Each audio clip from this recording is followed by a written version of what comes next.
Farhan from Bangladesh.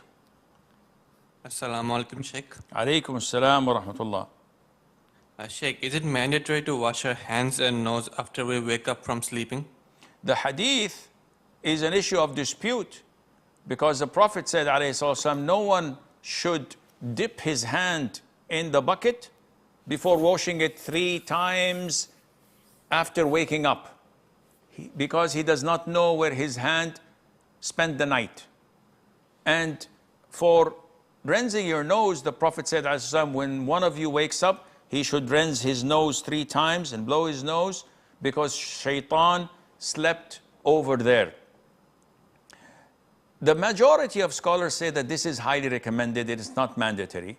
I personally am inclined to say, if it is a command of the Prophet, he said, you must do this, we obey until there is another evidence that reduces it from being mandatory and obligatory into being highly recommended, and Allah knows best. Arman, well actually, sorry, Yusuf from Sweden. Yeah, Assalamu alaikum, Sheikh. Alaikum assalam wa barakatuh. So, I heard a fatwa that that if somebody brags about a sin, like for example, oh, I fornicated with X amount of women, or so and so, that this is not only major sin but istihlal. So would this be kufr even if he believes it's haram? How would it be istihlal if he believes it's haram? Yani, you know Arabic, yeah, Yusuf. I just heard like this. Yani. Don't believe anything you hear. Use your logic. Someone who brags about drinking wine or smoking pot, enjoys it, and he says it's the best thing, it makes me high, it makes me happy. Is it halal or haram? Of course it's haram. A'udhu billah. It's a major sin. But I enjoy it. There's no istihlal. Istihlal is when he says, I don't believe it's haram. I know it's in the Quran. I know what the A'immah said about it and the consensus that it is prohibited in a major sin, but I don't believe it. This is istihlal that takes him out, even if he doesn't drink or does these sins. Arman from India. Assalamu alaikum, Sheikh. Alaikum assalam. Sheikh, is it true that when we're reciting Surah Fatiha silently in prayer, we don't need to care about Makharij or any part of the Salah? When we recite silently, we don't need to care about Makharij. Like we can say the Ha as Ha and the Ain as Alif silently. Now, when people recite silently, and we say you have to differentiate between Ha and Ha, you can't do that silently, because the difference only appears when you utter it and it's audible. While it's silent, it's just a gesture or a movement of your tongue and your lips, but without any real actual makharij. So you can't say that I'm reciting the Fatiha when I'm moving my lips and I'm saying غَيْرِ الْمَغْضُوبِ.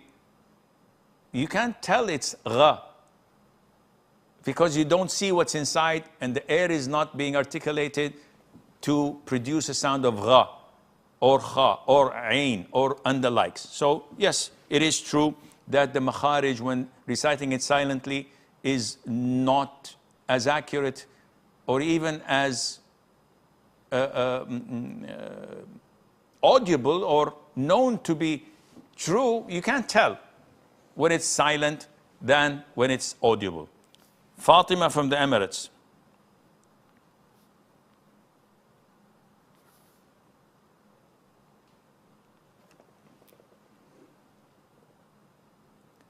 Assalamu alaikum. Assalamualaikum.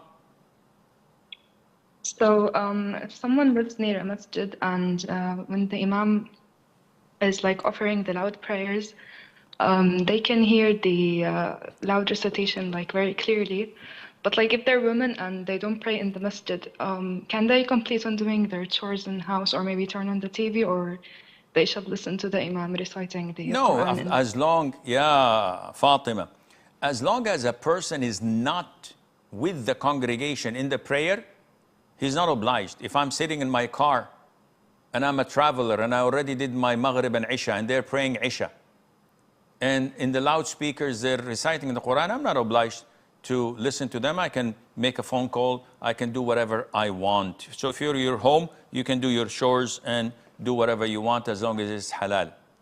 Satrio from Indonesia. Assalamualaikum, Sheikh. Assalamualaikum. Sheikh, can you explain the hadith in Sahih Bukhari that said Abu Hurairah narrated from Prophet Sallallahu Alaihi Wasallam who said, Allah has written from Adam's sons his share of adultery with which he commit inevitably. The adultery of the eyes. Okay, the hadith is crystal clear. إن الله كتب على ابن آدم حظه من الزنا مدرك ذلك لا محالة.